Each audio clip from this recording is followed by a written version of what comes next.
E aí, galera?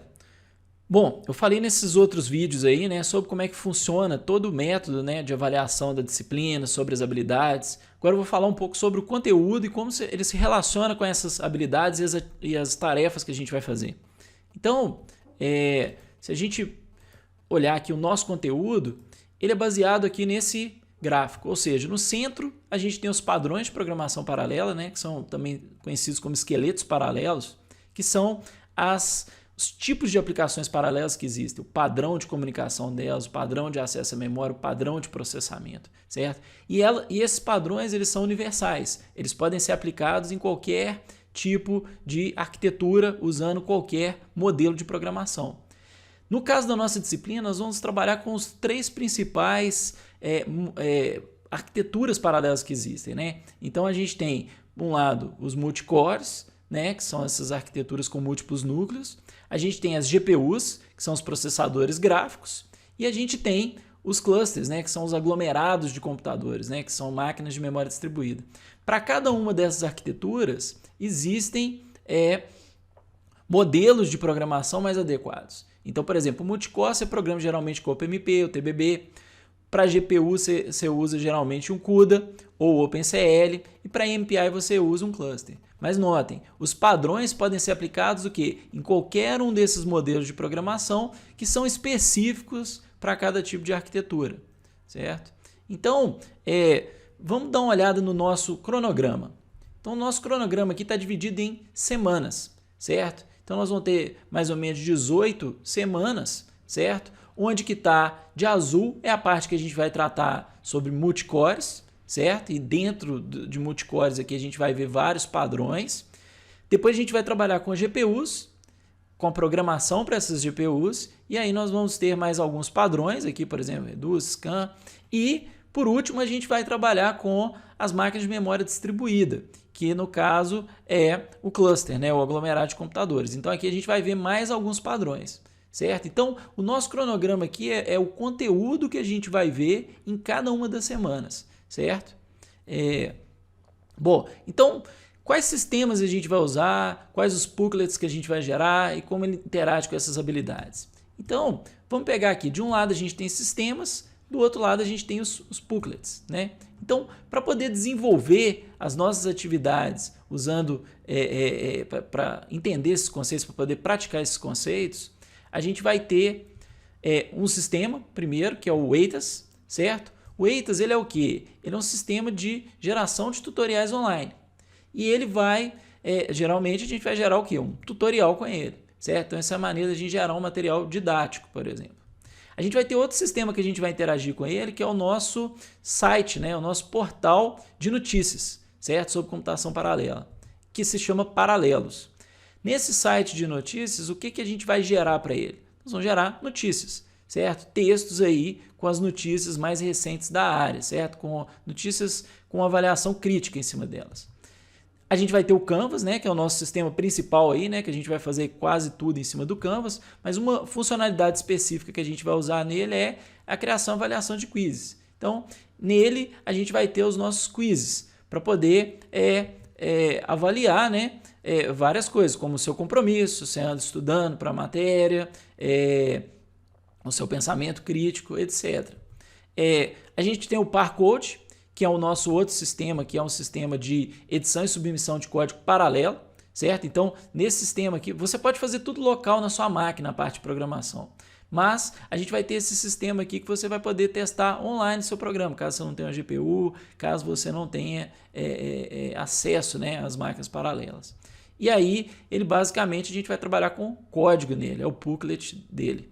E por último, a gente tem o Papo D, né, que é o nosso Parallel Podcast, que é um podcast onde eu vou procurar trazer profissionais, né, da área de paralelismo para poder bater um papo com ele, fazendo uma entrevista. E vocês vão ter oportunidade de gerar o quê? Perguntas, né? Perguntas sobre o trabalho deles, como é que é a rotina deles, como é que você faz para chegar lá, quais as coisas legais que ele faz. Então, você vai ter a oportunidade de participar desses podcasts através de perguntas que você vai gerar, certo? Bom, então a gente tem o WAITAS, que gera tutoriais, a gente tem o ParCode, que gera código, o Paralelos, que gera notícias, a gente tem o Canvas, que a gente trabalha com os quiz, e a gente tem o Papo D, que a gente trabalha com as perguntas no podcast, certo? Então, como isso está relacionado com as habilidades? Então, por exemplo, se a gente gerar um tutorial, a coisa que você vai avaliar primeiro é o quê?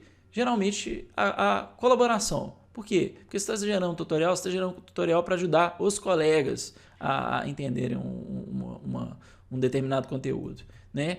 Mas também você está trabalhando com a parte de comunicação, certo? Seu tutorial tem que estar bem escrito. Você tem que saber comunicar o que você está passando para os seus colegas, certo? Então, o tutorial você pode ser avaliado com essas duas habilidades aqui, essas duas habilidades. A notícia também, a gente pode avaliar a comunicação, porque você está gerando geralmente um texto, não necessariamente um texto, mas um texto é uma maneira possível. Mas também você pode estar avaliando a criatividade da notícia. Será que você achou uma notícia que é diferente das outras? Você fez uma análise que ninguém pensou, esse tipo de coisa? No caso do Papo D, que a gente tem uma pergunta, a sua pergunta pode ser uma pergunta criativa, mas ela também tem que ser uma pergunta relevante, certo? Então, você está sendo avaliado com um pensamento crítico aqui, no caso da pergunta também, certo? Depois a gente tem o quiz, que, claro, você está avaliando pensamento crítico, ou seja, sua resposta tem lógica, você está sabendo juntar as partes, né? Mas também o quiz serve para avaliar seu compromisso, ou seja, você está estudando, essas respostas realmente são suas, certo? E por último, a gente tem o código, né, que também está sendo avaliado o compromisso, né? Eu quero um código que você fez, que você aprendeu a fazer, né, entregou na data correta, certo? E, claro, o código está ligado diretamente à habilidade de construção, certo? Que a construção é a habilidade de construir, né, de desenvolver, de implementar sistemas aí, né? Então, bom, por último, eu queria falar das regras de etiqueta, né? Então, aqui tem uma definição. Regras de etiqueta podem ser entendidas como um conjunto de princípios ou normas que denotam boa educação e bom comportamento. Essas regras definem boas maneiras e costumes, tornando a vida cotidiana mais harmoniosa e servindo como indicador de civilidade, certo? Então, o que são as regras, vamos dizer assim, inquebráveis do nosso, da nossa disciplina? A gente tem uma aula por semana presencial. Então, essa aula chega pontualmente às 17h10. Por quê? Porque geralmente a gente vai ter um quiz individual que começa às 17h15. Ele vai durar de 10 a 20 minutos. Você tem que estar presente no laboratório para poder fazer esse quiz, certo? Então não atrase na aula. Postar dúvidas no fórum. Sempre postem dúvidas no fórum, certo? Ele serve para isso. Mas as dúvidas você tem que postar o quanto antes melhor. Então, se a nossa aula é na quarta, se você postar as perguntas até na sexta, eu vou responder rapidamente.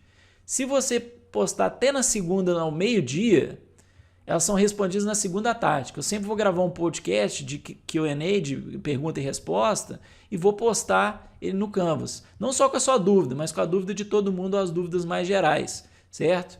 Agora, se você fizer perguntas de segunda até o dia da aula, pode ser que eu consiga responder ou não antes da aula. Então, eu aconselho, quanto mais cedo você postar a sua pergunta, mais chance você tem dela ser respondida a tempo, certo?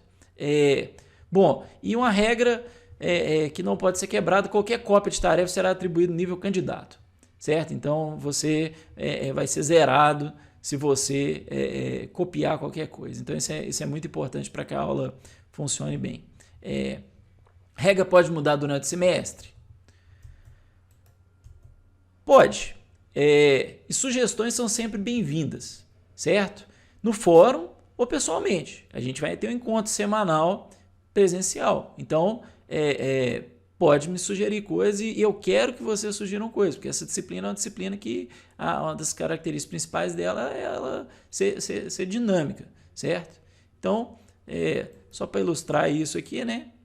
Nós temos aqui o nosso amigo... I am altering the deal. Pray I don't alter it any further. Bom, então, como diz o Darth Vader, né? As regras podem mudar, né? E torço para não mudar para pior.